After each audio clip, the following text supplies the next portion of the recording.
The house stood at the end of Elm Street, dark, silent, a creepy, looming shadow even in the day. But on Halloween night, under a spooky moon, it became something else. It transformed into a monster. 5 of us stood across the street, daring each other. Who would be brave enough to knock on the door? Chicken, dared Max, his eyes gleaming in the darkness. He was the tallest and thought he was the bravest, but I knew better. Everyone knew the stories about the house. Stories whispered by kids around campfires. Stories about people who went in but never came out. Stories about screams echoing in the night. "No way," I said. "It's haunted. Everyone knows that." My voice trembled. I tried to sound tough, but the house scared me. A lot. "Scared Ricky?" taunted Lisa. She always tried to act tougher than the rest of us. "No," I lied. "Just saying it's stupid. Let's go." I turned to leave. "Fine," Max said quickly. "We'll go in." The door creaked open as if inviting us in. A cold gust of wind hit us, smelling like dust and decay. We huddled together, our flashlights cutting through the darkness. The air inside felt heavy, suffocating. Every creak of the floorboards, every rustle of wind in the broken windows sounded like footsteps or whispers. We moved deeper into the house. Each room was emptier, darker than the last, until we found the library. The library was hidden at the back of the house. Floor-to-ceiling bookshelves lined the walls, filled with dusty, ancient-looking books. But something else was in the room, something that drew our attention. It was a small table in the center of the room, and on that table lay a wooden chest. The chest was open just a crack, and from inside we saw a faint green glow. We exchanged nervous glances. What could it be?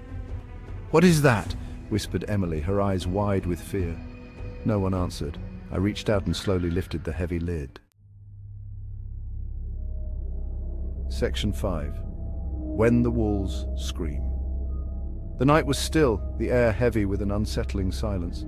The house stood like a sentinel, its dark silhouette looming against the moonlit sky. The overgrown garden whispered secrets of the past, and the mansion itself seemed to breathe, waiting for something or someone. Resting on a bed of faded velvet was an amulet. It was not just any amulet, but one that seemed to hold the weight of centuries within its dark metal frame. The velvet it lay upon was worn and tattered, as if it had been untouched for ages, preserving the amulet's mystique. It was circular, made of some dark metal, with strange symbols etched onto its surface. These symbols were not just random markings. They seemed to tell a story of power, of mystery, and of something ancient and forgotten. The craftsmanship was exquisite, each line and curve meticulously carved. The green glow seemed to pulsate from the amulet, casting eerie shadows on the walls. This glow was not just light, it was alive, breathing, and it seemed to reach out, touching everything in its vicinity. The shadows it cast were not ordinary shadows, they danced and flickered, creating an atmosphere of dread and anticipation. As soon as my fingers touched the amulet, the house roared. The temperature plummeted. It was as if the very essence of the house had been disturbed, awakened from a long slumber. The walls seemed to vibrate with a low, menacing hum, and the air turned icy cold, biting into my skin. The air grew thick, making it hard to breathe.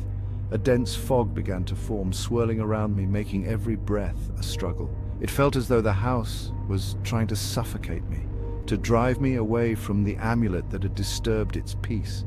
And then the screams began. They weren't human screams, they were something else.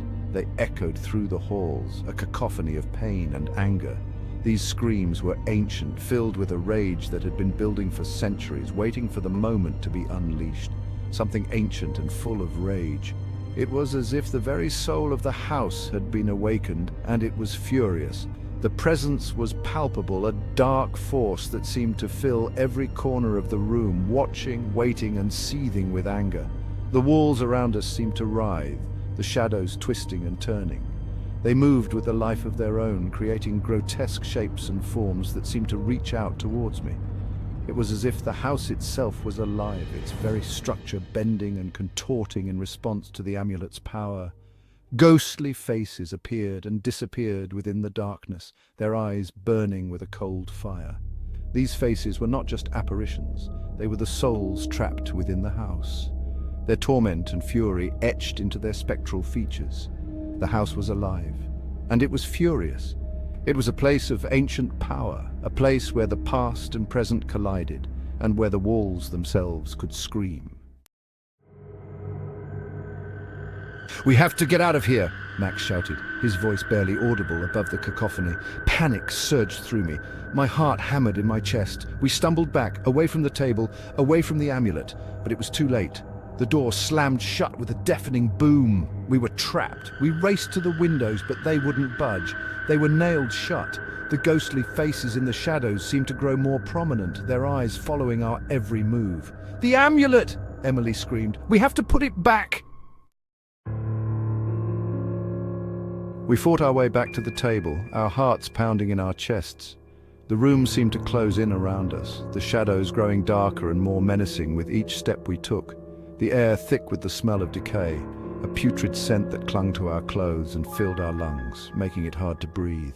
It was as if the house itself was alive, watching us, waiting for us to make a mistake, and the sound of whispers, faint, almost imperceptible, they seemed to come from the very walls, carrying secrets of the past and warnings of the future.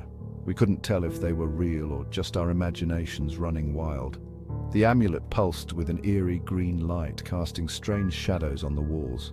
It seemed to have a life of its own, a heartbeat that resonated with the very essence of the house. "What do we do?" Lisa cried, her voice trembling. Lisa cried, her voice trembling. Her eyes were wide with fear, and she clutched at my arm as if I could protect her from the unknown forces at play. We were in over our heads and we knew it. Suddenly, a voice boomed through the room, shaking the very foundations of the house. It was a sound that seemed to come from everywhere and nowhere at once, filling the space with its ominous presence. It wasn't any of us. We looked at each other, our faces pale and our eyes wide with terror. The voice was deep, raspy, and filled with an ancient sorrow that seemed to echo through the ages. It was deep, raspy, and filled with an ancient sorrow. It carried the weight of centuries, a sadness that was almost palpable. "Who dares disturb my resting place?" the voice demanded, each word dripping with anger and pain. "Who dares disturb my resting place?" The ghost of a man materialized before us, his form flickering like a candle in the wind. He was tall and gaunt, his presence both terrifying and mesmerizing.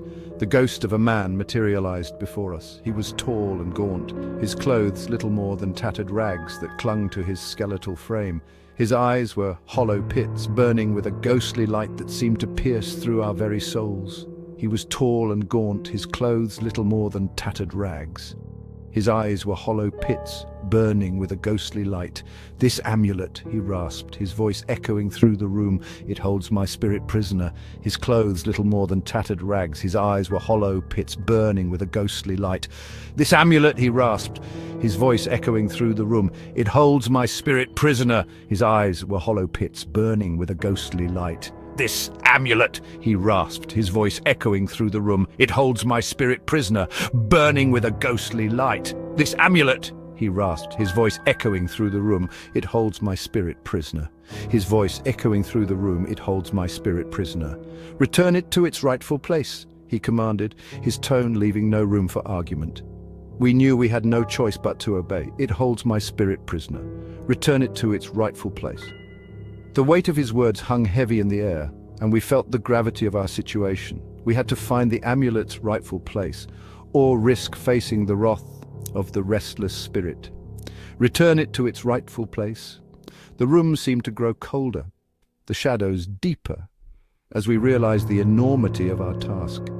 The fate of the spirit, and perhaps our own, depended on our success. The ghost's words sent chills down my spine. The amulet wasn't just some spooky artifact, it was a prison, and we had unleashed the prisoner. We had to fix this. "Where does it go?" I asked, my voice shaking. The ghost pointed a spectral finger toward the back wall. "There," he moaned, "behind the portrait of my beloved wife." We wasted no time. Max ripped the portrait from the wall, revealing a small, hidden compartment. It was the perfect size for the amulet. I took a deep breath and placed the amulet back into its hiding spot. The green glow subsided, the temperature rose. It was as if the very air around me had been holding its breath, waiting for this moment.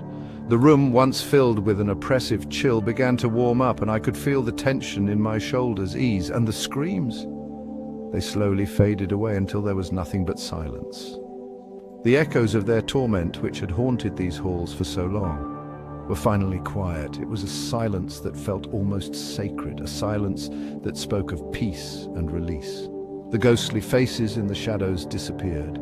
Their anguished expressions, once etched into the very fabric of this place, melted away. It was as if the house itself was letting go of its painful memories, allowing the spirits to find their rest. The air felt lighter, cleaner.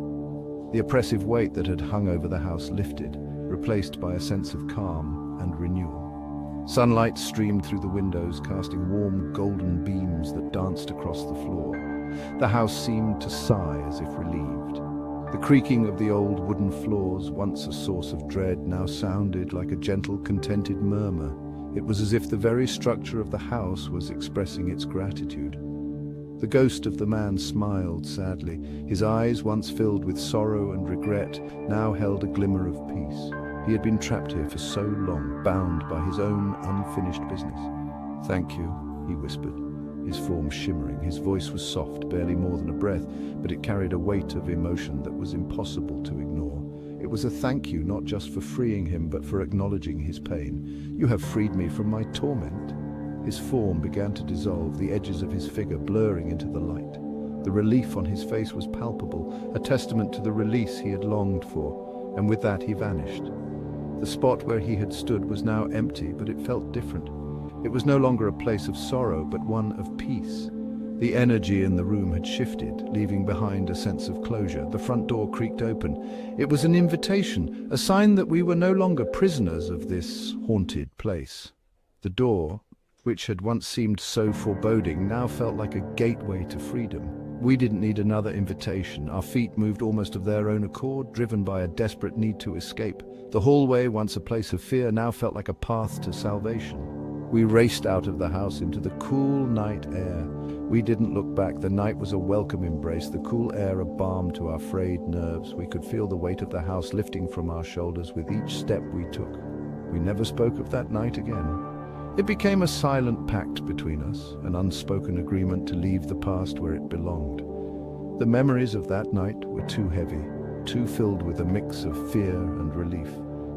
But sometimes, late at night, I think I hear a faint whisper on the wind, a whisper of thanks, or maybe a warning. It's a reminder that some things are never truly gone, that the past can linger in the most unexpected ways. And in those moments, I wonder if we really are free at last, or if some part of that night will always stay with us.